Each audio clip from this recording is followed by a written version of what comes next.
கர்த்தருடைய நாமம் மகிமைப்படுவதாக. நான் உங்கள் சகோதரி மேசி. என்ன பாக்கியம் கர்த்தர் இன்றைக்கு நமக்கு தருகிற அவசரம்.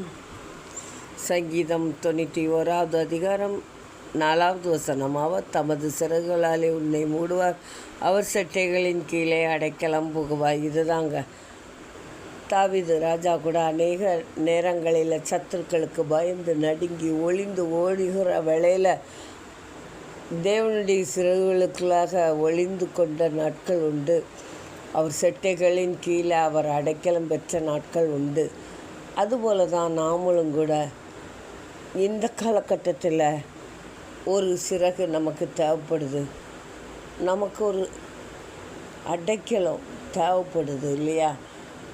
நம்முடைய நோய்களின் போராட்டத்துக்கு, சத்துரு போராட்டத்துக்கு, இன்னும் கடன் பிரச்சனையின் நிமித்தம் வாடுகிற போராட்டத்திற்கு, வறுமை போராட்டத்திற்கு என்று சொல்லி நம்முடைய பிரச்சனைகளையும் வேதனைகளும் நம்ம சொல்லிக்கொண்டே போகலாம். இதற்கெல்லாம் ஒரு அடைக்கலம், இதற்கெல்லாம் ஒரு செட்டை நம்மளுக்கு தேவைப்படுது.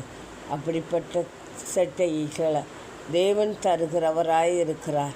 நீங்கள் கலங்கவோ திகைக்கவோ வேண்டாம். எந்த நேரத்தில் நீங்கள் அவரிடத்தில் போனாலும் அவர் தமது சிறகுகளாலே உங்களை மூடுவார். எந்த நிலையில் நீங்கள் அவரிடத்தில் ஓடி போனாலும் அவர் செட்டைகளின் கீழே அவர் உங்களுக்கு அடைக்கலம் தருகிறவராக இருக்கிறார். அவரால் கூடாத காரியம் ஒன்றுமில்லை. உங்களுக்கு நீங்கள் எதிர்கொள்கிற சவால்களை குறித்து, நீங்கள் எதிர்கொள்கிற பிரச்சனைகளை குறித்து கலங்காதீங்க. கர்த்தர் உங்களுக்கு ஒரு சிறகுகளை, தமது சிறகுகளால் உங்களை மூடுவார். அவர் செட்டைகளின் கீழே நீங்கள் அடைக்கலம் போவீங்க. கர்த்தர் தாம் இந்த வார்த்தையை ஆசீர்வதிப்பாராக. ஆமென்.